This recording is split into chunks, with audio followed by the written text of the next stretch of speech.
5, mas baseado em Isaías, o profeta Isaías, né?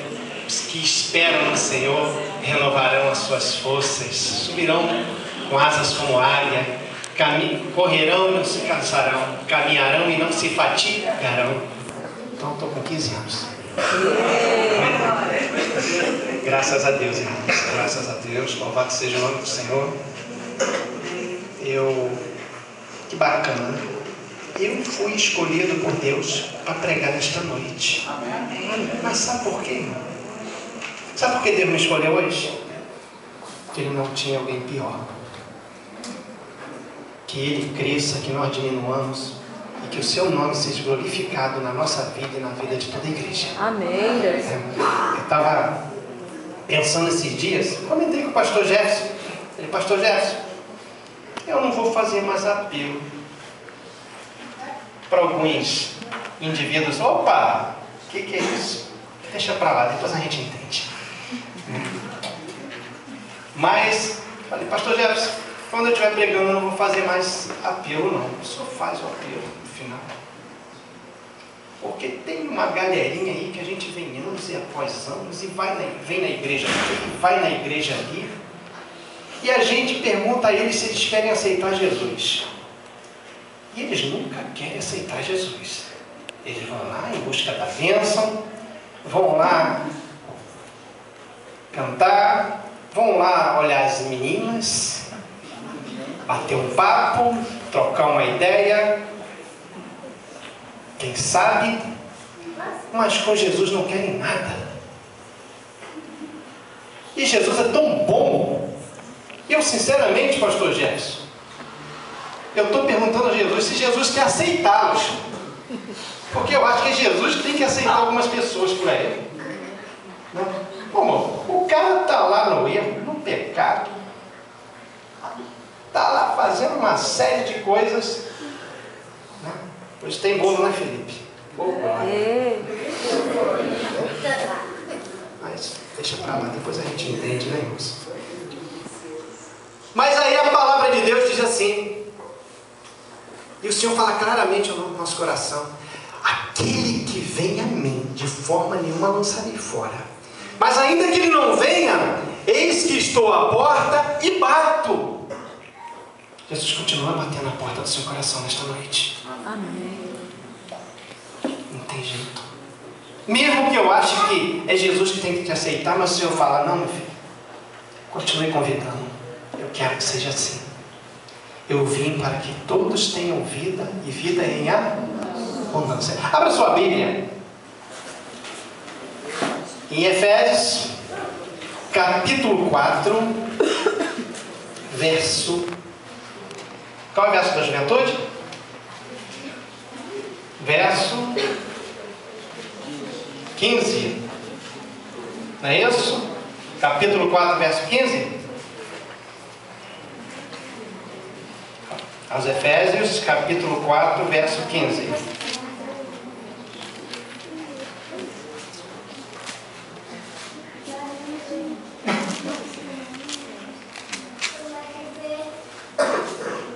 Quem for achando poder e ficando em pé.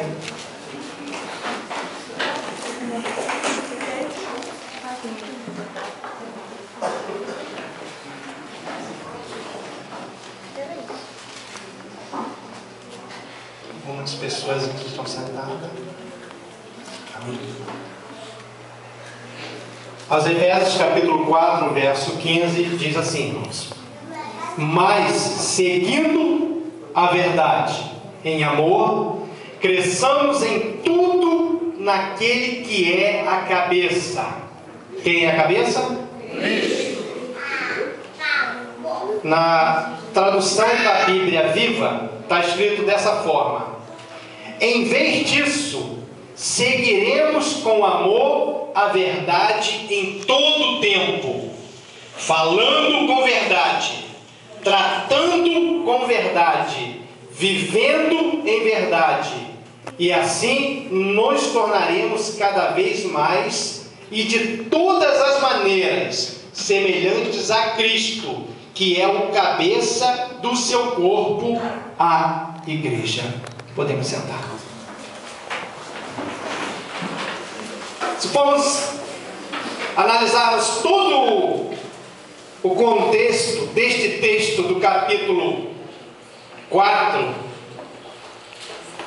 de Efésios, composto na realidade por 32 versículos, certamente vamos observar e entender que o intuito e a inspiração de Paulo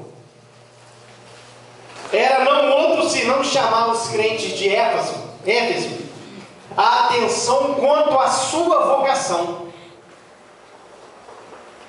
Ou seja, irmãos, Paulo enfatizava incisivamente que o ministério, eclésia, igreja, é santo. E que nós, como salvo, somos, portanto, constituídos santos ao participarmos deste corpo, deste ministério. Então, queridos, somos então chamados o quê? Certamente uma vida exemplar, de tal modo que o mundo não possa mais e de forma alguma negar que nós somos filhos de Deus. O mundo precisa olhar para a igreja e ver semelhança de Deus e ver imagem de Deus. O mundo precisa olhar para os jovens e mais que simplesmente olhar os jovens bonitos, saudáveis, atléticos, bem vestidos, sorridentes, mas ver o Espírito Santo agindo na vida de cada um e ver Deus. Claro, irmãos, cada um de nós, membros da igreja, temos o quê? Aí a função, ou seja, uma função a desempenhar para o bem de todo o corpo. A Bíblia nos ensina que nós somos membros do corpo de Cristo. E a nossa vocação, a nossa chamada, o nosso ministério é trabalhar de forma a desempenhar o bem deste corpo.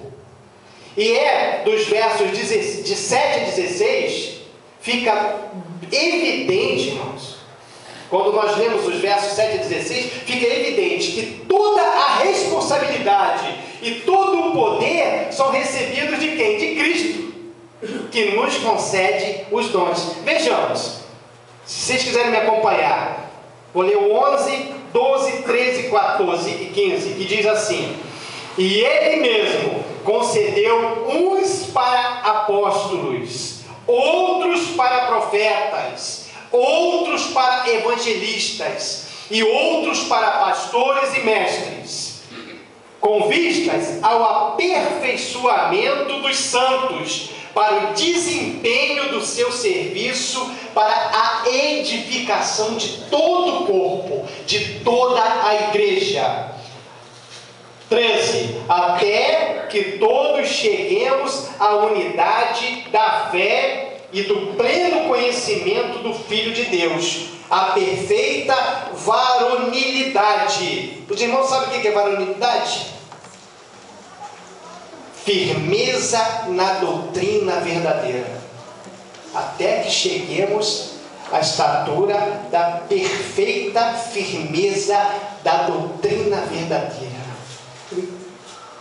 A viver no extremo da essência espiritual, daquilo que Deus quer, do relacionamento que nós temos tanto aprendido nesta igreja, do relacionamento que Deus quer com cada jovem, um relacionamento pessoal, eficaz, de amizade, de amor, um relacionamento que Deus busca com cada um de nós presente nesta noite aqui. E vem mais, 14, para que não mais sejamos como meninos, agitados de um lado para o outro e levados ao redor por todo o vento de doutrina, pelas artimanhas dos homens, pela astúcia com que induzem ao erro. E o mais importante aqui, irmãos, mas seguindo a verdade. Em amor, cresçamos em tudo naquele que é a cabeça, Cristo Jesus. Seguindo a verdade. E sobretudo, vivermos o amor. Vamos crescer em Cristo Jesus. Vamos crescer como igreja. Cada um de nós, irmãos, temos este compromisso. Somos chamados a desempenhar esta função. Na Bíblia Viva eu li como: em vez disso, seguiremos com amor a verdade. Em todo tempo, falando com a verdade, tratando com a verdade, vivendo em verdade. E assim nos tornaremos cada vez mais e de todas as maneiras semelhante a Cristo, que é o cabeça do seu corpo, a igreja.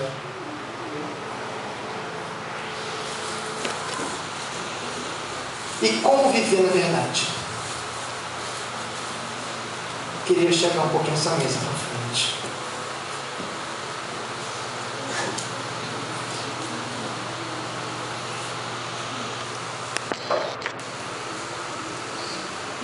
Amós capítulo 3, verso 2 diz, no tópico A ali do versículo, que todas as famílias da terra, somente a vós vos escolhi. O Senhor Deus falando. De todas as famílias da terra, de todos os jovens da terra, mocidade lenta, de todos os jovens da terra, Deus diz assim: somente a vós vos escolhi para fazer diferença aqui na Igreja Batista de Chapecó. E eu creio piamente que você, jovem, amigo, presente nesta noite, não esteja aqui por acaso. Você também é um escolhido. Muito provavelmente, quase com toda certeza, para fazer a diferença neste lugar.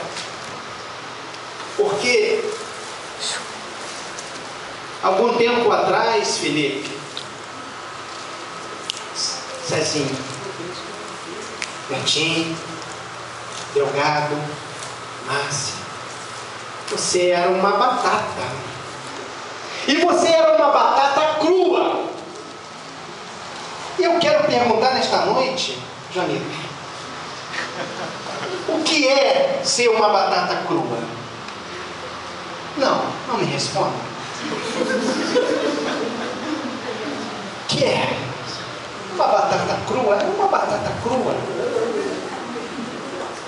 Vocês já morderam uma batata crua? Tem gosto. É ruim o paladar. Uma batata crua. Você, para descascar, você não dá. Você tem que usar a faca, tem que usar a lâmina. Uma batata crua não tem muita serventia. Tem. Você pode pensar numa batata crua que, num belo prato de batata crua, numa pizza de batata crua, num cachorro quente de batata crua. Mas eu era uma batata crua. Você já foi uma batata crua. Nós vivemos nos tempos em que nós não conhecíamos a verdade e andávamos segundo a nossa própria verdade, o nosso próprio eu, a nossa própria natureza.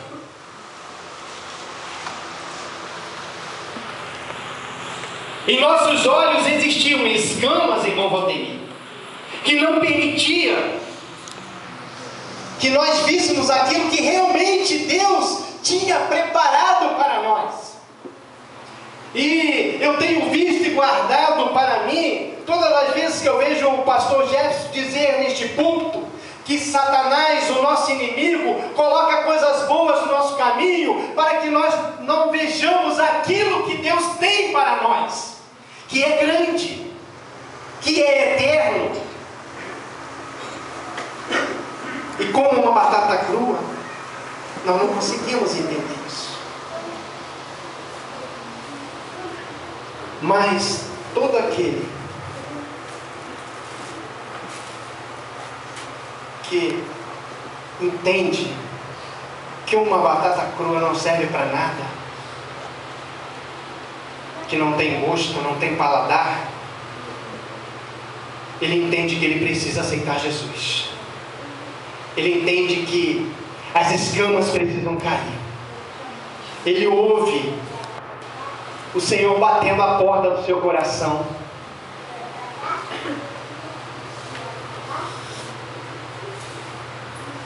E ele crê que o sacrifício de Jesus foi pela sua vida.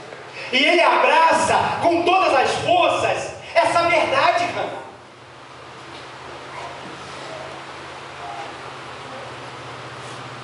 A verdade de Deus. Porque a Bíblia diz que Jesus, que a verdade é uma pessoa. A verdade é Jesus. E o que acontece? Essa batata, que antes era crua, ela vai para a fervura, ela vai para o fogo, e ela começa a ser cozida, ela começa a ser preparada, ela começa a ser lapidada, para que as suas cascas, o pecado, o rancor, as escamas, os traumas, o ódio,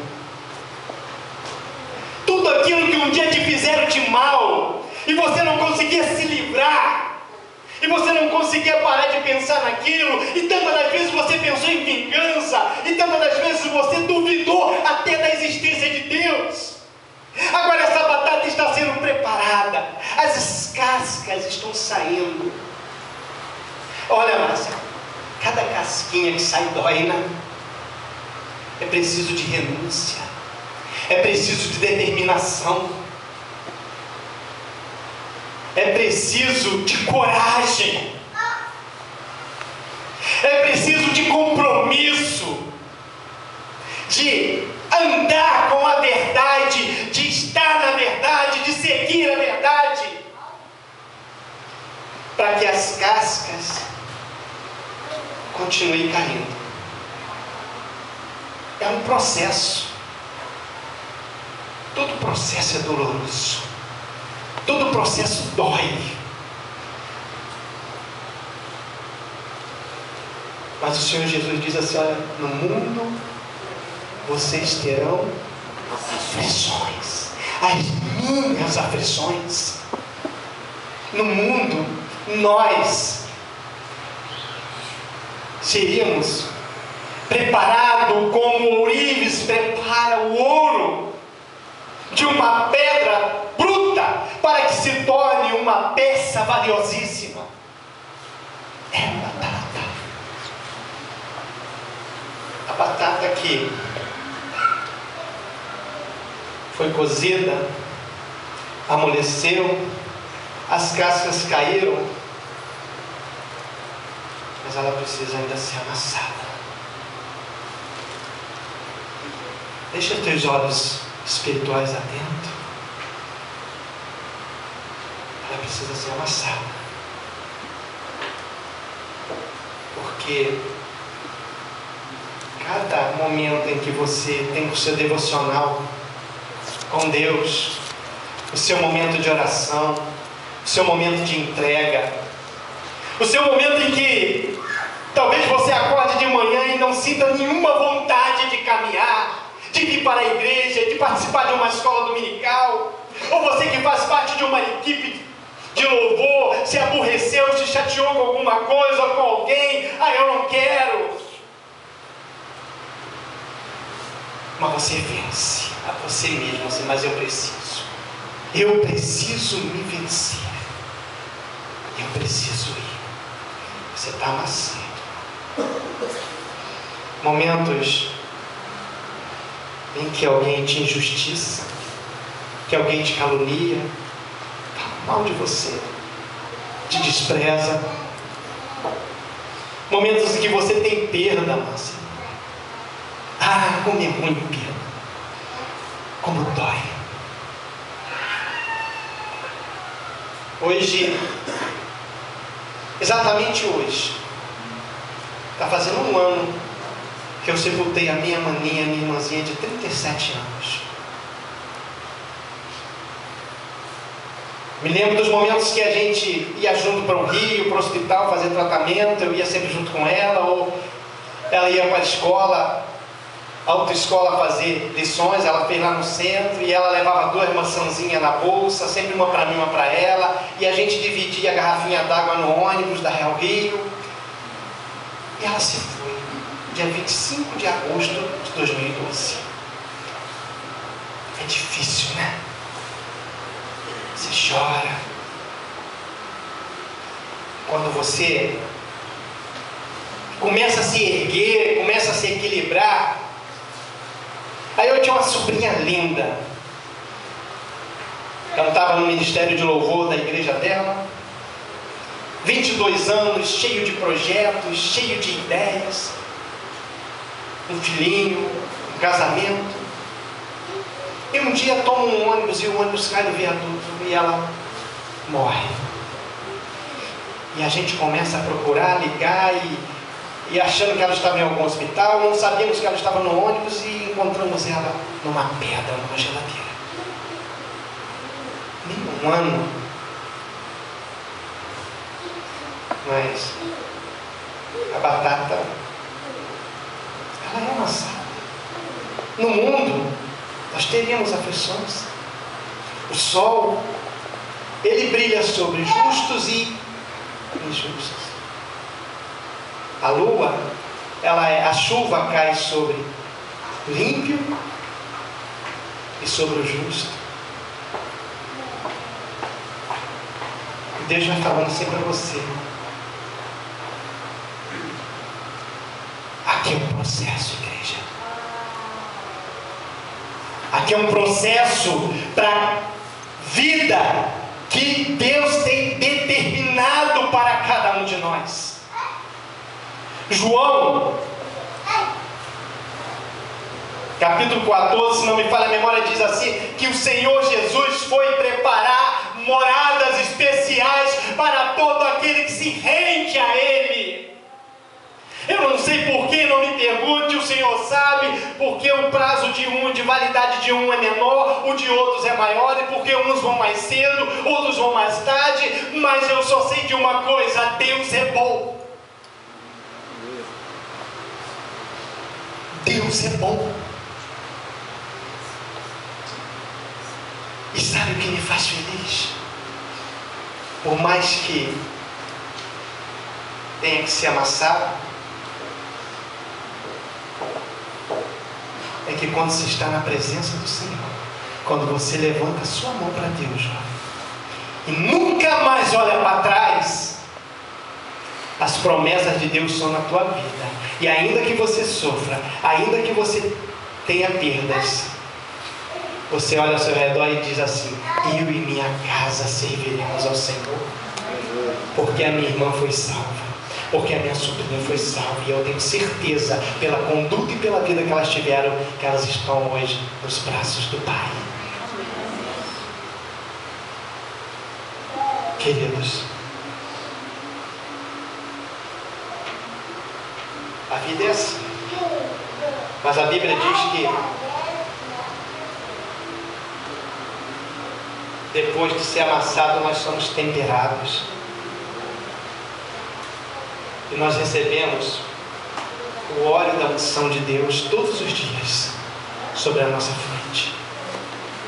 E isso é que nos renova. Isso é que nos impulsiona a seguirmos em frente e não olharmos para trás. E acreditarmos sobretudo que, embora o Salmo 104, verso 4 diga que a nossa vida é apenas um sopro sobre esta terra, aquilo que Deus tem para nós acontecerá, porque esta mesma palavra diz que as bênçãos correm atrás daqueles que abraçam a verdade de Cristo Jesus.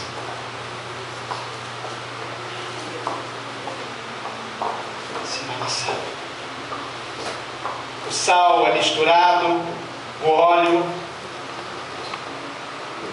e Deus só tem vitória para você. Deus só tem coisas boas para você. João 4,6. A verdade é uma pessoa. Eu sou o caminho, a verdade e a vida. Ninguém vem ao Pai se não for por mim. Entenda que o que Deus tem para você é maior do que todas as coisas que o presente século, que o mundo pode te oferecer. E que se nos seus momentos de decepções, de frustrações, de perdas,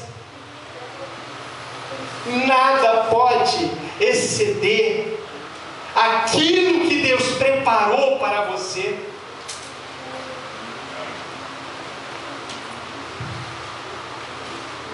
Creia nesta verdade, siga esta verdade, fale desta verdade, trate com esta verdade, viva nesta verdade, para que junto nos tornemos cada vez mais e de todas as maneiras semelhante a Cristo, que é cabeça do seu corpo, a igreja. Se você, amado, não tem dentro do seu coração esta verdade ainda, não saia daqui sem ela nesta noite.